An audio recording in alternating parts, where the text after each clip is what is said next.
Bismillahirrahmanirrahim. Assalamualaikum warahmatullahi wabarakatuh.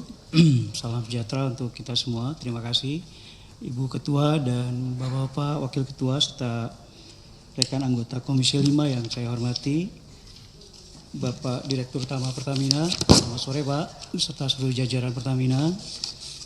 Tetap semangat Pak di tengah badai. Kita bersama Bapak. Jadi izin Gus Mukti. Kalau Bapak tadi prolognya innalillahi wa inna ilaihi rajiun, saya prolognya alhamdulillahirabbil alamin, Pak. Kenapa? Saya dulu diberi kesempatan di periode 2009-2014 di Komisi 7, Pak.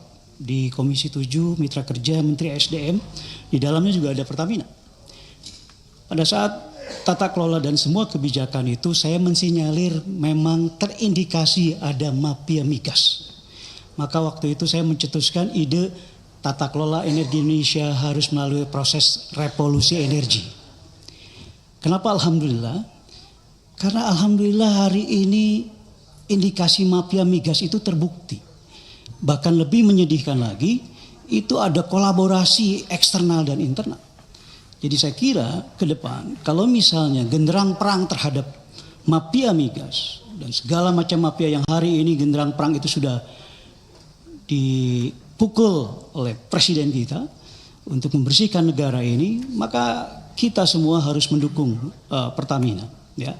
Kenapa? Karena hari ini terklarifikasi bahwa mafia migas sudah terbukti ada dan kita apresiasi bahwa ruang untuk menyelidiki temuan-temuan itu terbuka lebar. Maka kita apresiasi Pak Dirut ya.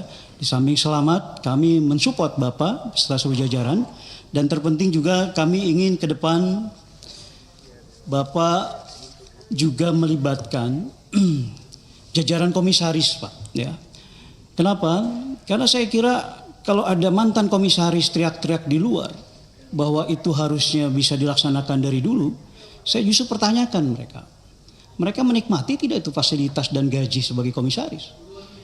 Nah itu dia. Tapi kenapa teriak-teriak gitu? Padahal di Undang-Undang Perseroan Terbatas, komisaris itu tugasnya memageri ya, dan mengamankan kepentingan pemegang saham supaya perseroan tidak keluar dari jalurnya. Nah kalau sekarang teriak-teriak di luar, terklarifikasi. Ini orang cuma cari panggung atau apa? Ya. Tapi fasilitas dan gaji dan seterusnya dia terima. Saya kira pimpinan ini juga mengklarifikasi bagaimana tata kelola defisit konsumsi minyak kita itu harus diriset juga pimpinan. Ya. Kenapa? Karena saya kira ini mengklarifikasi bagaimana ada indikasi-indikasi, bukan indikasi lagi ya, temuan kebocoran-kebocoran dan peluang-peluang sehingga penyelewengan itu terjadi.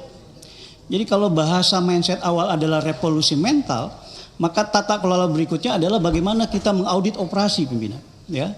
Pak Dirut saya kira juga harus mulai, kalau Bapak sekarang bikin desk dan seterusnya, saya kira juga harus mulai ada tim untuk mengaudit operasi. Baik dari pengadaan, distribusi dan seterusnya. Sehingga clear bahwa SOP yang akan dilaksanakan itu betul-betul memenuhi standar terbaik Pak. Jadi kejahatan kalau kata Bang Napi itu terjadi karena dua hal. Karena ada niat dan kesempatan. Maka tutup itu semua sehingga itu bisa tidak bisa terjadi lagi di kemudian hari. Kemudian Pak, saya mengingatkan juga terkait roadmap Pertamina, terutama terkait ketahanan energi nasional seiring dengan janji presiden kita. Saya kira saya sudah baca Pak terkait program kerja Bapak, cuman kalau bisa kami juga minta ada semacam timetable Pak, karena kami mengapresiasi tentang dual growth strategi yang Bapak laksanakan ke depan, tapi kami minta ada timetable Pak Dirut. Kenapa? Karena kami bisa ikut monitor Pak. Karena paparan-paparan ini buat saya membuktikan bahwa Bapak memahami bagaimana ke depan ketergantungan kita terhadap energi fosil dan seterusnya, dan upaya-upaya terhadap dekarbonisasi juga mulai terlihat.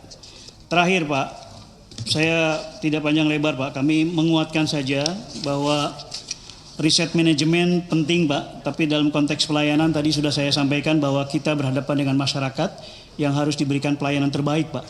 Gonjang-ganjing ini juga bisa menimbulkan distrust terhadap keberadaan perseroan. Maka untuk rebranding kembali dan seterusnya kami kira juga setuju bahwa ada upaya untuk memperbaiki komunikasi publik Pak. Kenapa? Karena setiap hari Bapak adalah backbone ekonomi Indonesia Pak. Ya, nggak terbayang kalau proses pengadaan, distribusi dan seterusnya Bapak tersendat, maka ekonomi tersendat.